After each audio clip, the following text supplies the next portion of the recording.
This happened a couple years back when I was 26. My single mother had just passed away, and being the only child, their house was left for me to either sell or move into. I was living in a really nasty apartment because I couldn't afford much back then, and after much deliberation, I decided to move into the house. It was already paid off, so I was saving a considerable amount of money by moving in. My goal was to hopefully save up for a few years and get back on my feet, then sell it and buy the house that I wanted.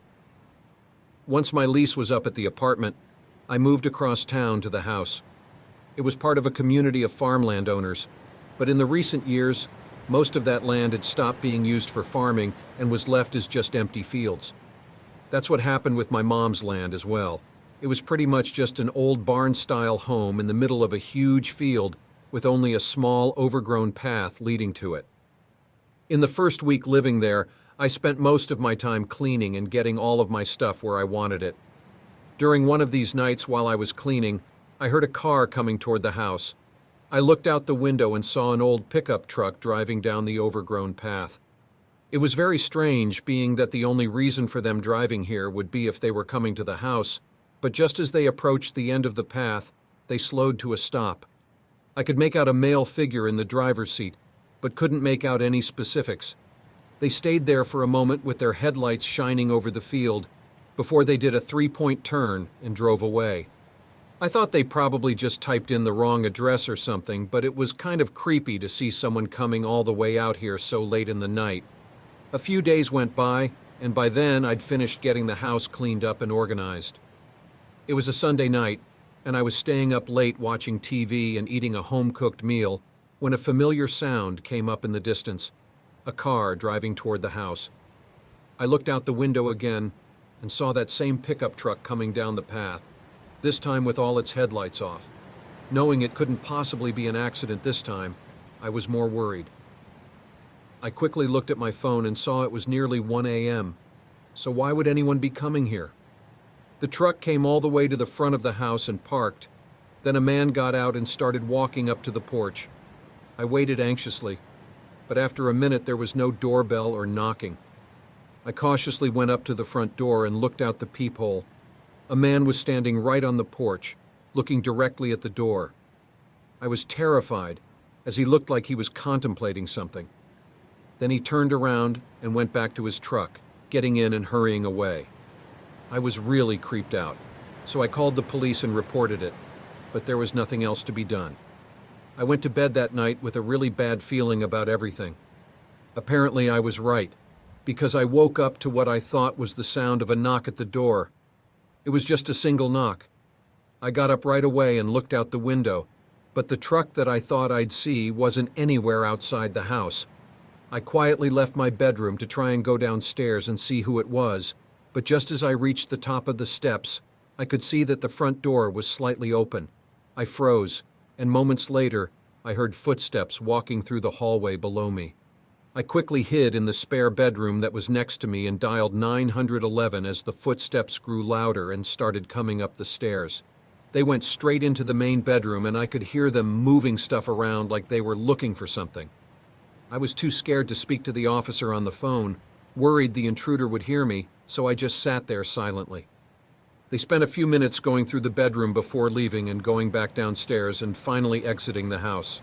I started talking to the officer as I ran up to the back window to see if I could identify them before they got away. It was dark, but I could see that it was the same man who was on my porch earlier. He was walking in the backyard toward the field of tall grass, eventually disappearing in it. Police came by and tried to find any evidence to help with the case, but my description of the man was about all there was that was helpful. I don't know what that man wanted, but he seemed to be looking for something specific. It makes me think maybe he knew of something my mother had, and after hearing of her passing, he wanted to steal it. Home and probably in the bedroom. It terrified me to think about how he still went in and looked around. What was he planning to do to me if I was still in there? I ended up selling the house a month later because I was too scared of him coming back.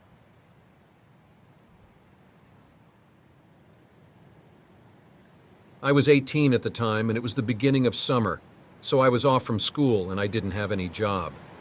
The majority of my time was spent inside the house playing video games, watching YouTube or TV, or just relaxing. When this happened, my parents were out of town for a few days, leaving me with the house. This was a common thing and was never a big deal.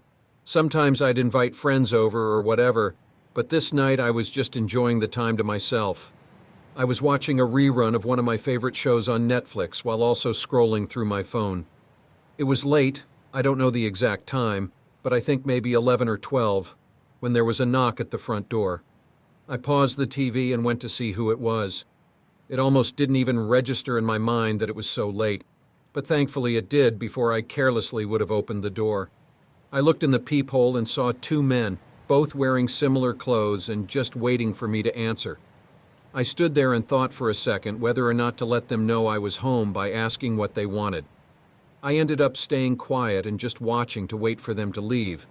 But a few seconds later they called out, "Hello? We're here looking to speak with Mr. and Mrs. Ian."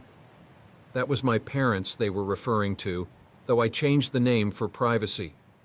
Confused, I still remained quiet, knowing it was far too late for any sort of visit, even if it was important.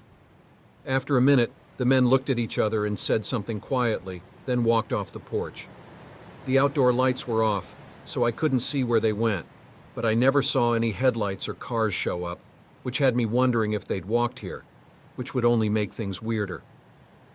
I went back to the TV, but left it on pause for a while so I could hear if they came back. It only took a few minutes until I heard a pair of footsteps outside the house. They went up to the porch, but instead of knocking like they did before, they started making their way around to the side of the house. I got up and ran to the back window as they got to the backyard. I saw them open the fence and enter, and I hid away from the window so I wouldn't be seen, but I could hear them go up to the back door. They started talking, then began messing with the door. I took this as my chance to get my phone and hide inside the garage. I called the police, explaining the possible break-in that was taking place, and after less than a minute, a loud pop sound vibrated through the house, and the back door slid open. Their footsteps went through the house and straight to the stairs, going up to the bedrooms. A door opened, they entered, then closed it behind them. But after that, there were no more sounds. I waited for a horrifying and slow 10 minutes in silence before the police pulled up to the house. When they did, there was a few quick footsteps upstairs. Then the two men started arguing. A few officers came in through the back door and ran upstairs, while another came to the garage and helped me outside. The men didn't resist arrest, but they also didn't speak a word on why they were there. Despite weeks going by and it being somewhat obvious that they weren't simply robbing the house, the only thing they could charge them with was breaking and entering. It scares me, though, that they seem to be looking for my parents, and it almost felt like they were going to wait upstairs for them until they came back from their trip. I think back to whether or not I should have shown myself and if that would have stopped the break-in. But something about their behavior tells me that they still would have broken in and would have done to me whatever was necessary.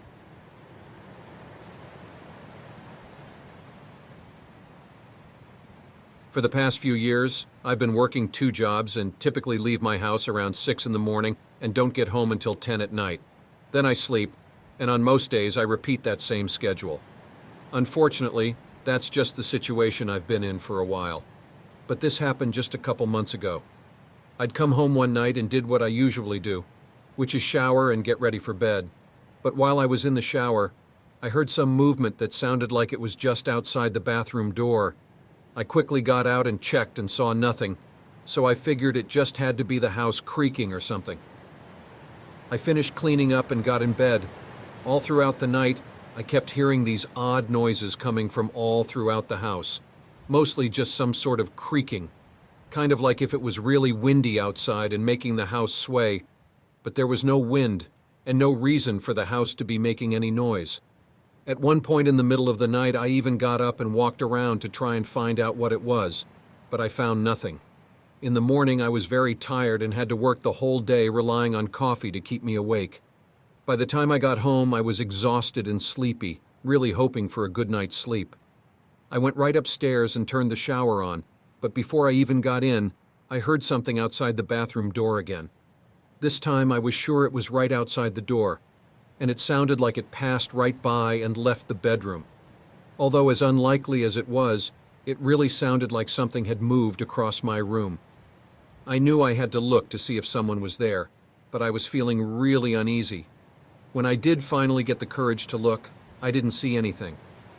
I walked through the whole house and did a quick look around each room, but I was convinced it had to be something odd going on inside the walls or under the floorboards.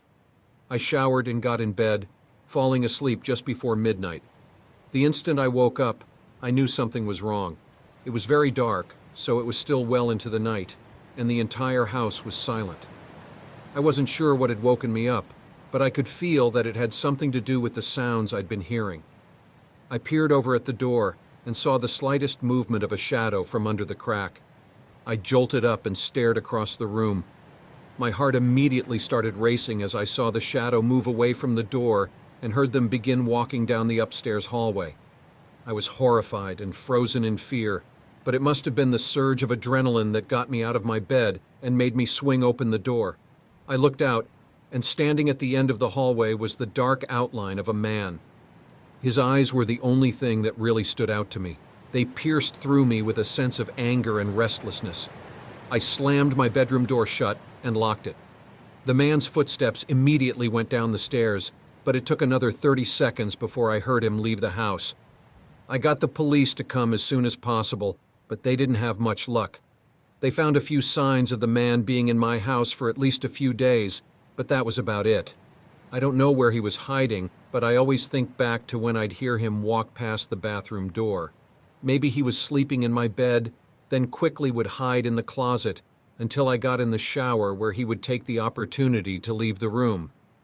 I also wonder why he spent that extra time downstairs before leaving the house when he knew I'd seen him, and I'd likely called the police. Everything is just speculation at this point, but knowing that some random man was hiding in my house while I was sleeping is a horrifying thing to think about.